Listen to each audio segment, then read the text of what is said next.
Welcome to one of the most listened to music news podcasts in the world, SGNP, with your host, Darien Southerland. Join us as we talk with industry leaders, artists, and entertainers about their faith, family, and careers. This is information you will not find anywhere else on radio, web, or in a magazine, but only firsthand on SGNP. Pat Boone here for the folks at Swiss America. Rock-solid foundations are vital in life, in business, and in finance, because in the end, only what we've built on a firm foundation will withstand the storms of life. Today, the economic storms are raging and the foundations of everything are being tested. The world economy has never looked shakier. And gold, the world's oldest and most trusted form of money, is also grabbing headlines. Now is the time to put your future on a rock-solid foundation. Swiss America will help you create an indestructible asset today. Discover the timeless truth about gold and silver by calling Swiss America or visiting online at SwissAmerica.com. Call 800-614-7199, 800-614-7199, 800-614-7199, 800-614-7199. And welcome back once again to SGNP. Darien Southerland here with you this afternoon, and want to say thank you for everybody for listening since April. We started April 6, 2018. It's now November, getting ready to get into the Christmas season. Some of you are already in the Christmas season and doing things. And today I caught my co-host by surprise. No, it's not Arthur Rice. Arthur, we cut a show with Arthur like we always did. And I want to say my producer wasn't here when I cut it. So, Jonathan, I messed it up. So today on the line, we've got my buddy, the historian, the man that has more pictures of gospel music heritage than almost anybody in America, Jeff Turner. Jeff, how you doing, buddy? Great, Darien. Glad to join you today. Hey, man. And another thing, Jeff, 50 episodes. This is our 50th episode, and today we're going to play a cut from one of our favorite interviews we've done. But you've been with me, what, 10 or 12 episodes now and going through? I can't remember. I think so. That sounds right. Yeah. 10 or 12. And, you know, everybody, we always laugh. Arthur and I always laugh. Have you seen your paycheck from this show and how much money you're making now? How your lifestyle has changed? Yeah, it's quite a lucrative deal. I mean, you know, maybe we can start our own video series before long. 50 episodes, so we've had a good time. Jeff, let me just ask you this. You were a listener before you were part of the program. I know that. And we met on Facebook, of all places. And some of the shows that we've done, what has been one of you? I mean, I'm catching you totally off guard here. And what's been one of your favorite shows or your favorite moments or something you can remember, whether it's personal or an email or anything you've heard from an artist or a participant in gospel music that you like about Southern Gospel News Podcast? Well, I think one of the first interviews we did, Darien, was concerning the National Quartet Convention, and I've always been passionate about that because J.D. Sumner is one of my all-time favorite gospel music personalities. And naturally, he's the one that started the convention back in '57. So that was quite interesting, doing a little research on that. So that was probably my favorite. Yeah, J.D. was I would love the opportunity to have interviewed J.D. on SGNP and let him talk about his days with Elvis, his days with Hovey, his days with Jake, his days with James. I mean, J.D., if you were to build a Mount Rushmore of gospel music, J.D.'s portrait would have to be on it, would it not? Oh, absolutely. Yeah, he was bigger than life to me. I remember the first time I met him when I was 16 years old, and could hardly talk around him. So if you were going to build, Jeff, a Mount Rushmore of gospel music, who would you, being the historian, taking today's artist in focus and the past in focus, who's your four on Mount Rushmore? Well, my pianist would have to be Hovey Lister. Yeah. He's the king. He's the king of gospel music in my in my opinion. And then, naturally JD on bass would be my. Two of my favorite lead singers have always been James Blackwood and Jack Toney. Mm-hmm. So I don't know who I would pick out of those two to put in my lead spot, but they've always been two of my favorites. And then I would have to say Doy Ott probably in the baritone spot, and he was very smooth. First tenor, oh, Lord. Well, my personal favorite is Cat Freeman. Yeah.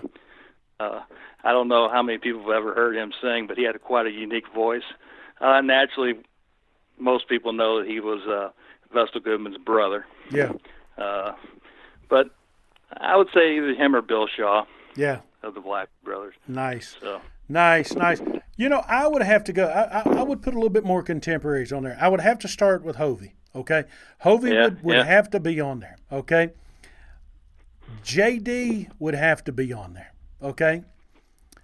My third spot would have to go to Bill Gaither. Yeah. Regardless of singing ability, anything like that, Gaither has to go on the Mount Rushmore. And then my fourth spot, you're going to laugh when I say this, would have to go to either Vestal Goodman or Peg McKamey. And here's why. Each of them have a unique style. Peg and Vestal have a unique style. And each of them brought that camp meeting feeling, so-called camp meeting feeling, to gospel music. You follow what I'm saying? And that was a very, very popular style amongst the fans. Fans always enjoyed those two. Yeah, no doubt, and they still do with Peg. This is their last year, Jeff. The McKameys are retiring in 2019. That's big. I mean, and you know what? Think about this, by the way. We didn't even mention George Yonts. Can you believe that? We got Mount Rushmore. George Yonts is not there. Eldridge Fox. Jay Kess is not there. Eldridge Fox is not there. I mean, we could go on and on and on. So, Les Beasley. How do we build it without Les Beasley?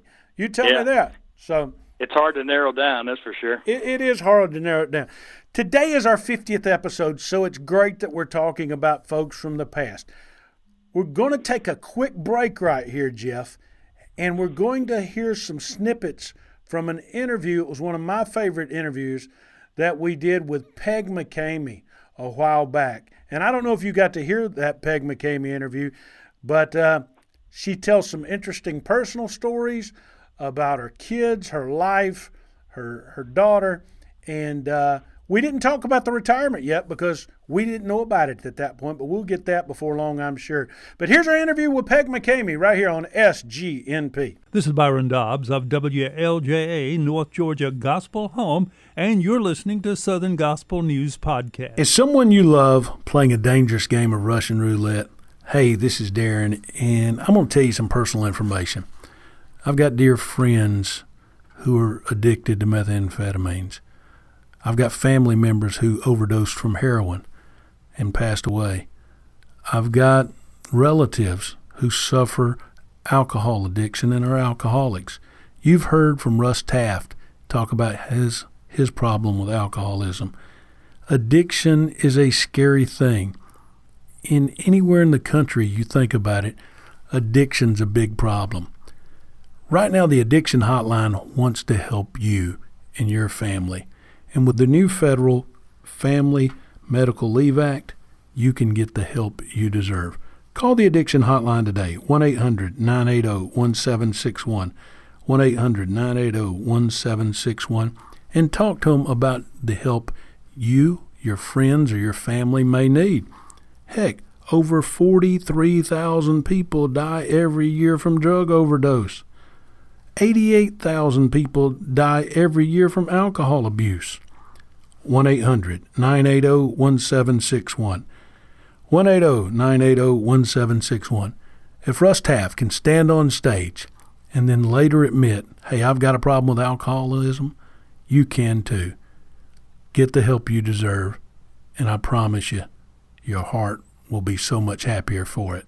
Not to mention your family and friends. Hi, this is James and Reggie with Southern Gospel Point of View, and you're listening to the fastest growing podcast about Southern Gospel news and commentary. Right here on SGNP, Southern Gospel News Podcast. And welcome back to SGNP on the Kia Automotive Group Skyline all the way up in Clinton, Tennessee, and we interrupted her vacation to get her on the phone with us today.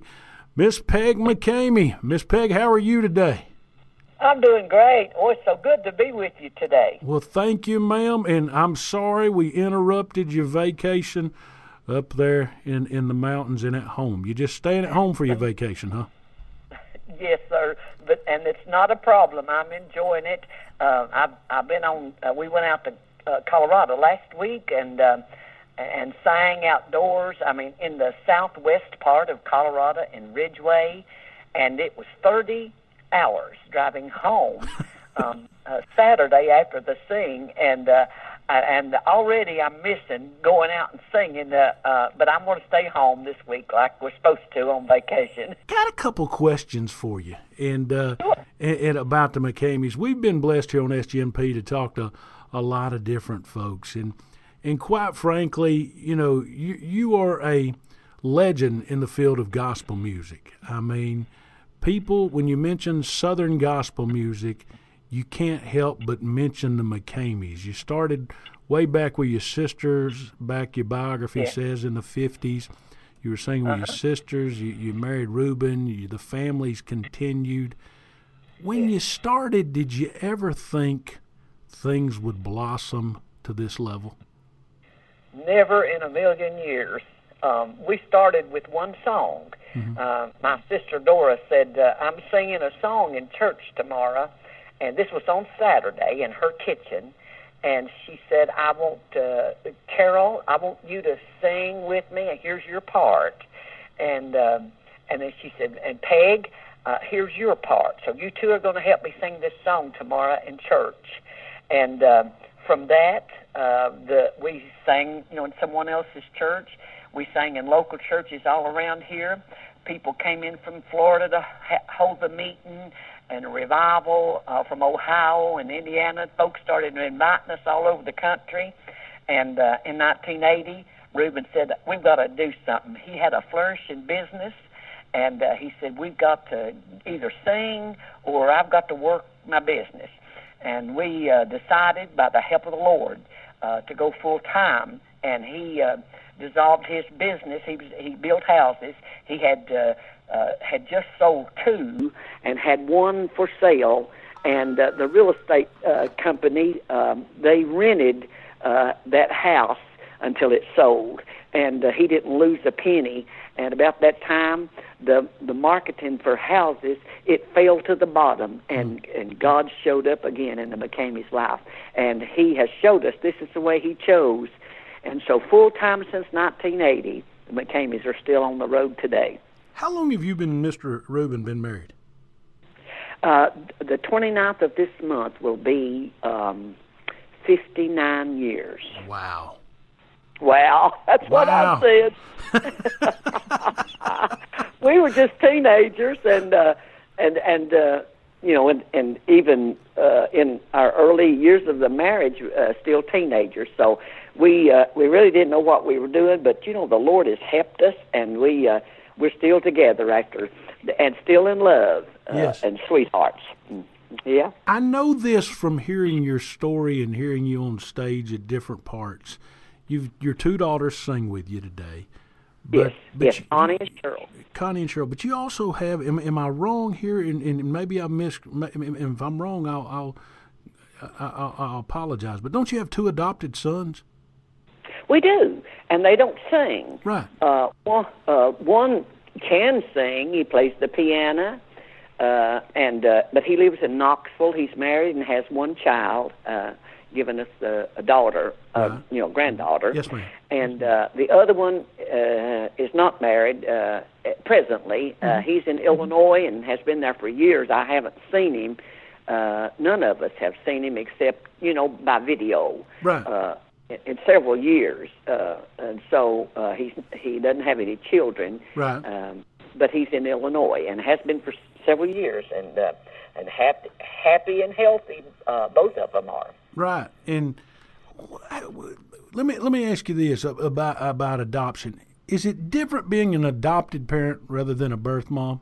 I don't think it is, but I mean, it's a little different in that my oldest son, he had a problem with his past life. He was 5 when we got him, and he kept going back to his mother, and she was doing drugs and got him hooked, and he was tough to get along with, but we worked it out. I went in his bedroom and closed the door, and I said, "Listen, you tell me your heart, and I can know from that how to help you and what I should do." And he did, and it was he thought maybe that we bought him because when I first got him, they didn't have any clothes, and we went and bought all kinds of clothes for him, and he thought that we gave all this money to his mother. Well, as it wound up, he got his first wife took him back to his mother after all those years, and she did drugs, and he still is doing drugs and alcohol, and he broke into our dentist office, stole money for drugs, and he said, "Mom, you and Dad have taught me right, and I'm leaving. I will not bring any more shame and reproach on my mom and Dad." And he left, and as I said, we haven't seen him now. He's he stays in touch by phone, but we haven't seen him now. Our son over in Knoxville, he came at the hospital when I had triple bypass in December, the end of December. He came over to the hospital and visited everybody, and then we haven't seen him since because he had a hernia operation while I was recouping, from my heart bypasses. So, but he's good. They're good boys. They are a good and hard-working boys too. Let me say this to you about those stories right there. A lot of people would say to me, "Darren, why would you ask Peg that, and why would Peg mind telling that?" Because I think, Miss Peg, when some people see you on stage, they sit there and they look and say, "Man, she's got everything perfect. She's got everything in life figured out." They wear these fancy dresses. They drive around. Everybody tells them they love them. But it's like Karen Peck's song says, everybody's going through something. And if you're going through something, you might as well go through something with him. So you've literally had to live your songs, it sounds like, to go through some of the things that you've went through. Is that correct? That's correct. And, I was saved at a young age, and, of course, brought our children up in church and Bible school and revivals and at the singings. And I've endured a lot of things and seen a lot of things, and that's why I love people, because all of God's people have a need, and we huddle together, and it makes it better when you've got somebody to hug you up. Yes, ma'am, it does. I heard this story here, and I got to bring it up. 1988, y'all had rehearsed the song "God on the Mountain," but hadn't sang it, and then in Hendersonville, Tennessee, at Twitty City at the time, which is TBN now, y'all sang it. Tell me about "God on the Mountain," the first time you heard it, the first time you sang it, because it's almost like your signature song in a roundabout way. You've got a lot of great songs, okay? And there's some songs you sang in the old that I still listen to the day that y'all don't sing anymore, but I love them. But tell me about "God on the Mountain" and that song.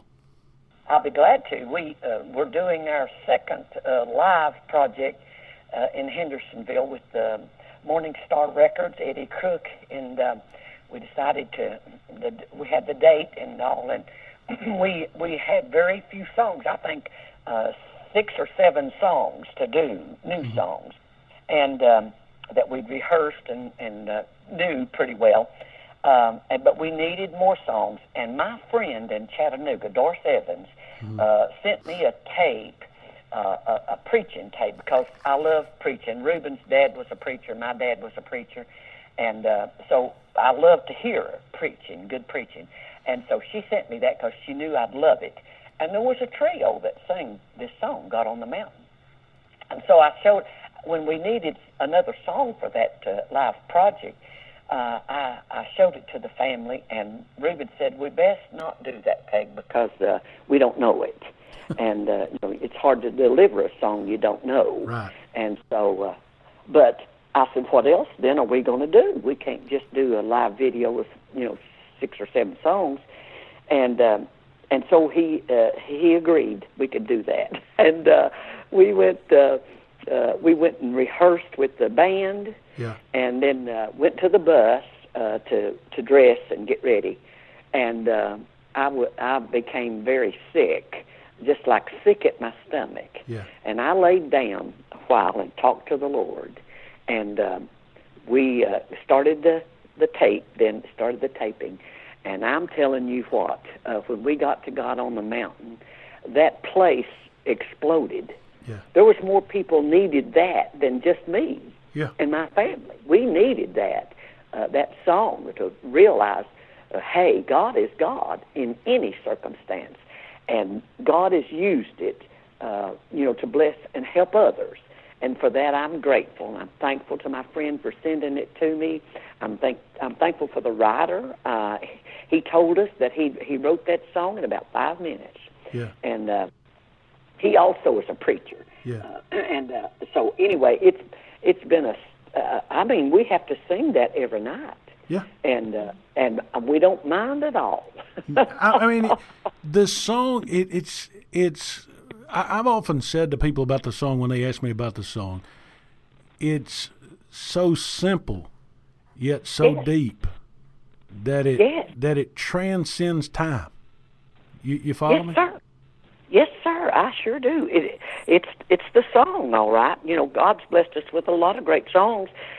Our present single at the radios now is called "Be Brave." Yeah. And it's a timely song for today because the Lord told us in Ephesians chapter 6, 10 through 20, and in these dark days, and we are in a warfare. With the world, and we're warriors. And he told us to put on the whole armor of God that we might be able to stand in the power of his might, and be strong. But and we do that. That's what we need to do. For we wrestle not against flesh and blood, but against principalities, against powers, against the rulers of the darkness of this world, against spiritual wickedness in high places. Yes, ma'am. Wherefore take unto you the whole armor of God, that you may be able to withstand in the evil day, and having done all, to stand. So that's what we are trying to encourage our saints and our Christian friends in this world today is be brave. What do you do, Miss Peg? Because, you're human just like the rest of us. And there's ladies out there that's going to be listening to this and saying, that's Peg McKamey. I could never be like Peg McKamey, but guess what? Miss Peg McKamey gets down and out just like everybody else. I'm sure when they said to you guys, Eli's got I'm human. When they said to you guys, Eli's got to have a second transplant on his kidney, you were down and out. And when they talked about your heart condition and you had to have an operation, you were down and out. And you've mentioned your sons earlier and you were down and out. What do you do when you're just down and out? Because we're human. What does Peg McKamey do at that point?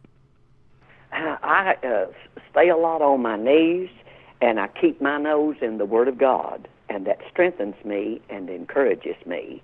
I don't miss a day without reading twice a day in the Word of God and studying it, and I pray morning and night, and then I pray throughout the day, and the Lord strengthens me, and you can't get any better strength than that. Nice. What does Miss Peg McKamey like to do outside of singing? What are some of the fun things you like to do, you and Reuben like to do, that the regular folks, well, I don't mean to say regular folks, that people don't get to see you do? I mean, what's some of your hobbies? What's some of the things you like to do? I know you said you missed traveling this week on the bus, but what do you miss? What do you do that you like to do? Well, seeing people, because Reuben and I live back 2,000 feet off the road in the woods, and we watch the squirrels and whatever else comes through. the deer and so forth, and relax at home. But I love to wash and hang my clothes on the line and iron, and I do that. And I work in the office and help out there when I can, and do what I can for the group, and do what I can for my children. And we have a Cheryl, our baby daughter, lives in Georgia. Yeah. And she makes the sacrifice of traveling 2 hours to Clinton, get on the bus, and go wherever, like last week to Colorado. Right. But I pray a lot for her because she's on the road by herself. And then Connie, of course, has had problems with Eli's kidney, and she and Roger have been healthy, and they still are. But Eli has had 2 kidney transplants. Right. His daddy gave him one in the first, and he was 12 years old. Now he's 23, and he's had his second transplant. A friend of his that's the same age of him gave him one of his kidneys, and Eli is flourishing. But we pray a lot. You see, we stay in touch with the Lord, and therefore he can use us to help others.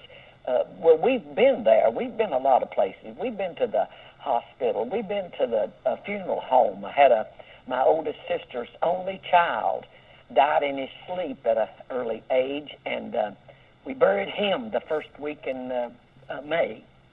And we experienced the funeral homes and the hospitals, and just like everybody else, we're human. And but the Lord keeps us strong.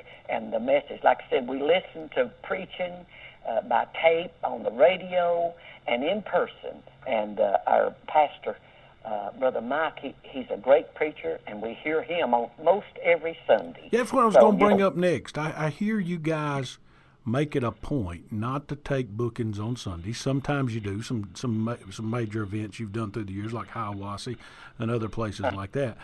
But you make it a point to be at your home church every Sunday. That's important to you, is it not?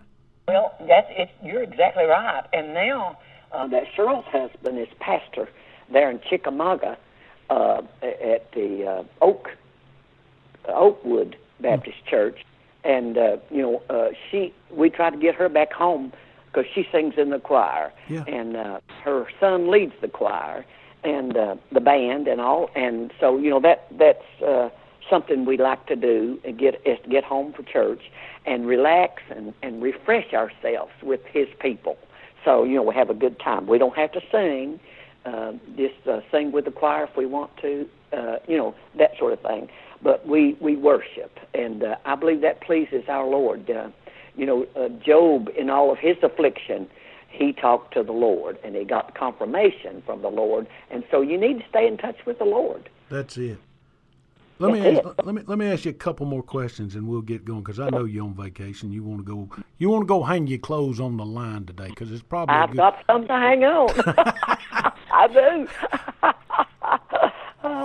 Thinking back, Miss Peg, and I'm gonna make you think back, okay?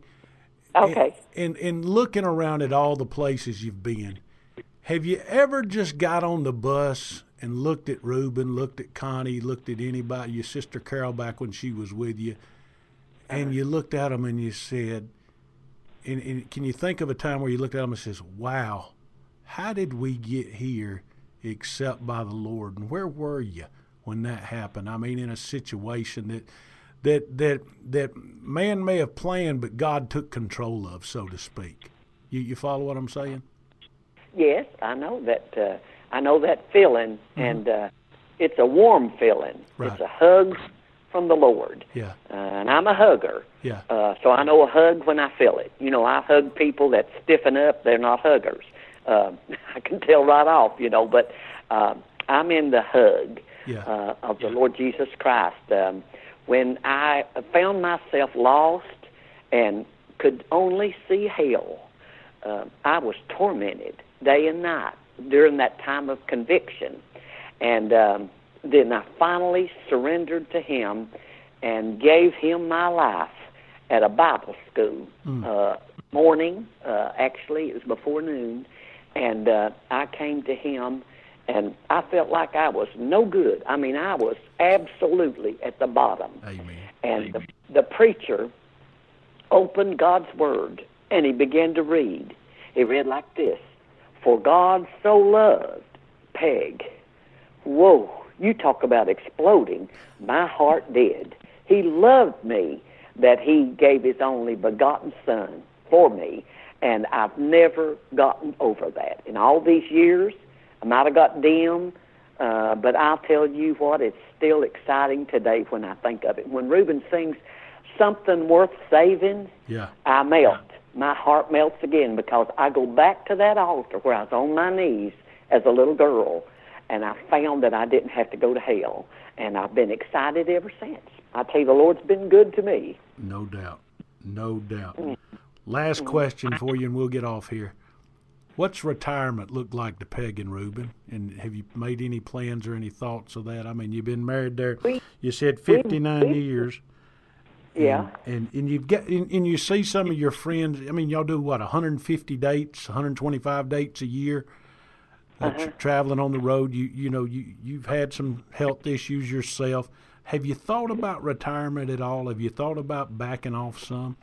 Has that ever come into play? We've thought about retirement, and so until that time comes, we're slowing down some. And not traveling as much, and I think we're going to be taking more time off, but I don't know about retirement. I have not heard from the Lord on that, so we don't think of that way. We think about we'll take some time off, and not because we don't have the energy that we used to have. Right. Well, who knows? You could end up retiring and doing what everybody else does in Knoxville on Saturday afternoon, going down there and watch the Tennessee Volunteers. You never know. Never been over there, but we had some friends in Nashville that loved the Vols. Yeah. And he said to me, "Peg, if I lived that close, we're 18 miles from Knoxville." Right. He said, "I'd be there at every practice." I said, "Not this chick." That's funny. Great interview with Peg McKamey. Great insight. Great. And I know some of you have already heard that. But instead of cutting up a bunch of interviews for our 50th episode, I just thought I would take a personal privilege and play my favorite, Jeff. Is that okay? Absolutely. Hey, and you know what? We're doing this without Arthur today. Jeff, from a historical perspective, tell folks, I mean, tell me about Arthur as a singer. We know about him as a man and as a friend and as a co-host on here, and sometimes I think he gets taken for granted if you want to know the truth about it, about his longevity, his voice, and his ability. But how do fans, in your eyes, see the Arthur Rice? Well, the first time I saw Arthur was in 1985. He was with the Kingsmen. He had just joined them, and he was, for the most part, playing the bass for them. And, he would sing, Jim Hamill would bring him up to sing certain songs and that. And the first thing I remember about him, naturally, and kind of what he's known for is holding out those long notes. I think they did How Great Thou Art or whatever, and he held out that long note for probably 30 seconds at least. Yeah. And I thought that was pretty amazing, the breath control that he had to be able to do something like that, It's amazing, and a lot of people don't hear all the hats Arthur has now. Everybody knows him when he was a Kingsman. He's been with the Kingdom Heirs for about 22 years now. He's co-hosting this show. He's the president of the Southern Gospel Music Association. Yes, it's either the Music Association or the Hall of Fame. The Hall of Fame, I forget which one, but he's over the Hall of Fame. I'm messing up right there, okay? But that's the great thing about podcasts. I can mess up, okay? So anyway, he's the president and on the committee on who gets in the Hall of Fame. He loves the music and loves the information. And as we talk about loving the music and loving the information, you've got a Facebook site that I want to make sure all our listeners check out and submit their pictures to you and go over. Talk to us about it a little bit, Jeff. Well, I started this back in February of 2017, and it's really taken off. We're approaching 9,000 members right now. And what I do is I've amassed, several thousand pictures over the last 5-6 years.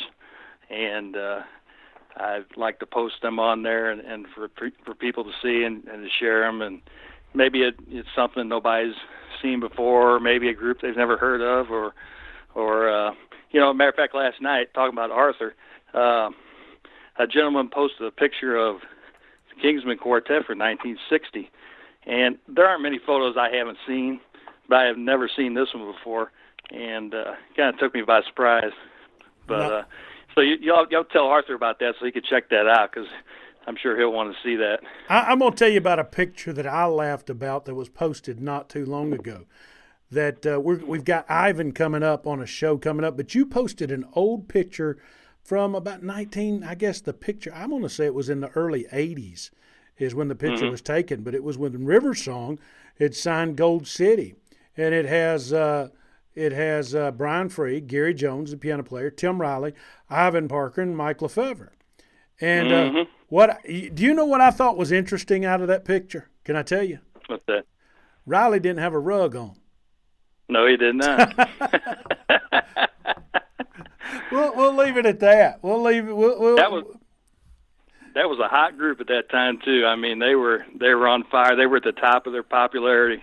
They were. I mean, Midnight Cry was a big song for them that was crossing over into secular markets as well as contemporary Christian music. A lot of folks were listening to that Chuck Day song, and was it Chuck or Greg Day? Do you recall who wrote it?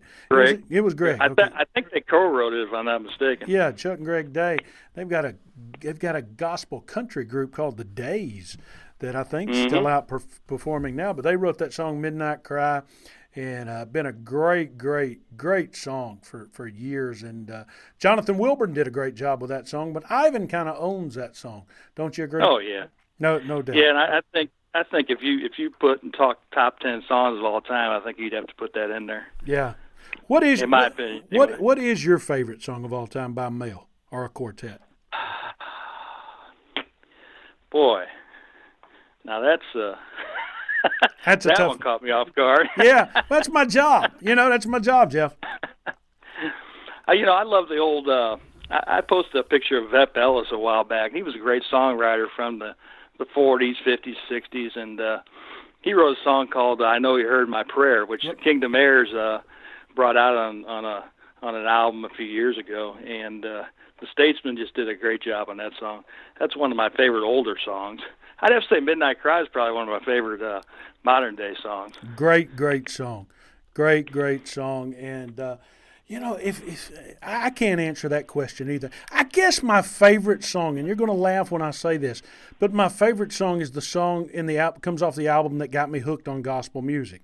And this goes back to about 1987, 1988. Now, I'd always been around gospel music and always loved gospel music, but this album got me hooked on it. And it was the Kingsmen live from Opryland, and Stand Up. When they did Stand that. Up. Stand Up if you love Jesus. That got me kicked off. And then live from Mississippi, which was recorded in Jackson, Mississippi. I loved Hamill and the way he introduced "When Mama Prayed, Heaven Paid Attention," and how Ed Crawford came in and sang that. I think it was Ed Crawford. I believe it was. Yep. So, and I can remember all those songs. So good times. So if you want to see those old pictures, you want to see things like that, go to Jeff's Facebook site, Southern Gospel Memories in Pictures. Now, Jeff, we've also got a Facebook site. We've got a website also. Our Facebook site is real easy to remember, Southern Gospel News Podcast. And we do some fun posts on there from time to time. And I think one of the funnest features that we do on there is the polls that we do. And finding out the demographics. And, I had somebody the other day send me a message and said, "Y'all are turning into the Jerry Springer of gospel music." I said, "Lord have mercy. How did we get to be that bad? I mean, how did we get to be that? Do you think we're the Jerry Springer of gospel music, Jeff?" No, I think it's all in fun, and you come up with some good poll topics. Yeah, for sure. Let me ask you one of the poll topics. I'm gonna put you on the spot right now. Okay, you ready? All right. Bacon or sausage? Which one do you prefer? If I'm a Cracker Barrel, I prefer sausage. Otherwise, bacon. How about this? I'll tell you, if I'm at Cracker Barrel, I prefer bacon. If I'm at if I'm at Waffle House, I prefer sausage. You go to Waffle House and you can actually hold the bacon up and see the wall on the other side. It's so thin. Nice. It is what it is. But you can go to Southern Gospel News Podcast, and we asked a variety of questions, and we have a lot of fun with it. But you know what? We ask real life stuff. And we talked this week just on that Facebook site about, do we think politicians are giving evangelicals a bad name? Yes or no? And people put yes or no. A lot of people know this. You may have a different opinion than I do, Jeff. But one top contemporary Christian artist just performed on the TV show Ellen, okay, and received rave reviews. I mean, rave reviews. And Ellen even gave her CD out to all the participants in the audience. Would you, Jeff, like to see an artist a gospel artist perform on a secular TV show as we know it? Well, an avenue like that's a good way to get the word out. That's for sure. I don't see why not. And you being a historian, let me ask you this: if gospel music had accepted the Oak Ridge Boys back in the early '70s, when they were quote unquote, how do we say this in a politically correct manner without offending somebody, when they were kind of ostracized and pushed aside in the gospel music world. And a lot of us know the story, and maybe we'll get Dwayne Allen on one day to tell it. But if the Oak Ridge Boys had been able to stay in gospel music, do you believe gospel music may be a little bit bigger on the American scene today than it is right now? Oh, I would think so. Yeah, I don't see why not. No doubt. Yeah. So, I always say this: it's all about the gospel, is it not? Yeah. At the end of the day, it's all about the gospel. So visit us on Southern Gospel News Podcast Facebook site. You can also go to our website, Southern Gospel News Podcast, find any of our information. And sometimes I forget to say this, Jeff, but you can download wherever you get your podcast, from whether it's Stitcher, from your iPhone, from anywhere else. Download and subscribe to Southern Gospel News Podcast.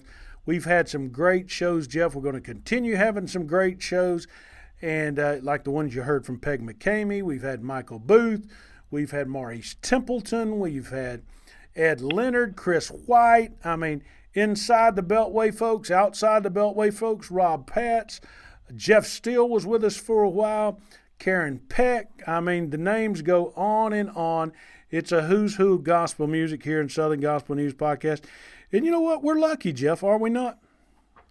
Well, so you've covered the whole spectrum, that's for sure. And you know what? So whatever your interest, you'll likely hear it here on the Southern Gospel News Podcast. Well, thank you, man. And hey, we'll be back next week, and I think next week you're going to do a segment about brothers, correct?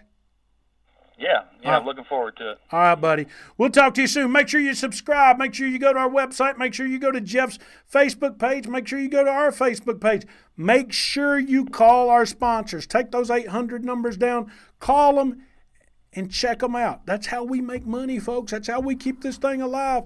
Lord, I don't want to sound like Creflo Dollar, do I, Jeff? Would that make me sound bad if I sounded like Creflo?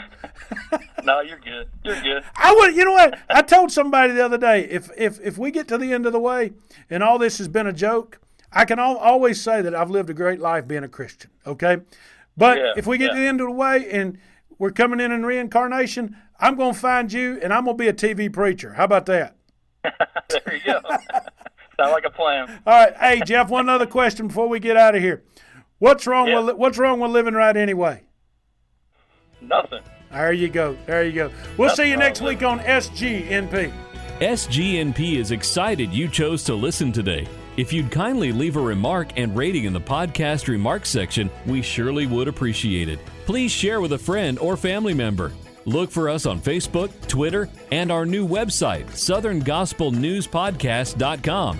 To advertise your products, services, concert event, or new project on SGNP and reach a 100% guaranteed number of people in your area, call Tim Newton at 770-874-3200 or email him today, tnewton@bgadgroup.com. Let us geo-target our ads for you, something radio nor magazine can do. Hey, this is Darien Southerland. Before I close, I want to thank our affiliates out there. WLJA in North Georgia, KWFC in Springdale, Arkansas. The new one, The Andrew Burnett Show, heard all across the country, and online, TheLightAtlanta.com, playing Southern gospel music online. We're adding affiliates every day. We're partnering with Ken and the folks over there at Gospel Music TV real soon. So we look forward to that partnership. If your gospel music entity would love to partner with SGNP, get a hold of us. It's real simple. Folks, here's the deal. We've reached out to literally every form of media in gospel music. If we've missed you, I'm sorry. But we've had great partnerships with folks like Paul Heil and others. If you haven't heard someone on the air, it's not because we hadn't reached out.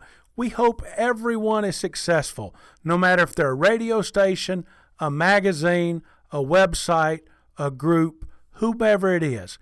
God bless you, and let's make gospel music better than it was today, tomorrow. Easy enough? Ever wonder how the credit card companies make their money? Well, think about this. If you owe $25,000 on 5 different credit cards and you make your minimum payments every month, here's what it's going to cost you. Are you sitting down? You'll shell out over $13,000 in additional interest, and it's going to take over 13 years to pay off your original $25,000 balance. That's how they make money. Now it's your turn to fight back by calling the Debt Solutions Network.